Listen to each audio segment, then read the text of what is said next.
Dentro de esta casa se realizó el mayor decomiso de dinero en efectivo del que se tenga registro en México. Montañas de dinero que sumaron 205 millones de dólares. Fueron necesarios todos estos belices apilados para transportar la enorme fortuna.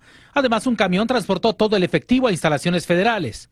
Hoy, 12 años después, recién se sabe qué ocurrió con ese dinero. El dinero en efectivo se fue al Poder Judicial de la Federación, se fue a la Procuraduría General de la República y se fue a la Secretaría de Salud. Pero como parece estar de moda en México, el inmueble donde se encontró las montañas de dinero será subastado. Está evaluado en casi 100 millones de pesos. Detrás de esta puerta que sigue bajo custodia se encontró el dinero en un falso muro de la propiedad.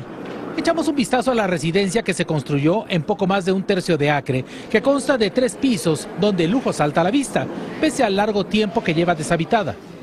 Un enorme salón que además funcionó como bar y que lleva a la terraza, un gran vestíbulo que conduce a la recámara principal donde prácticamente se controlaba todo el sistema de seguridad. Pisos de madera y mármol, una enorme cocina. Además, hay un salón de juegos y un estacionamiento techado. Yo vivo aquí tiene su casa y pues sí me pareció espantoso.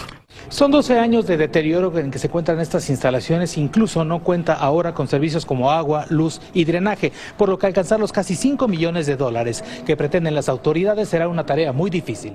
Para Eric, quien fue encarcelado por su presunta participación en la estructura criminal del empresario chino, la casa es una especie de botín que no le sorprende sea subastado tan rápidamente. Para mí está muerto, para mí ya es cuestión del pasado. En un par de días más será publicada la convocatoria para saber el valor que estiman las autoridades de la residencia del millonario encarcelado, pues se encuentra muy deteriorada y remodelarla costará miles de dólares. En Ciudad de México, Iván Macías, Univisión.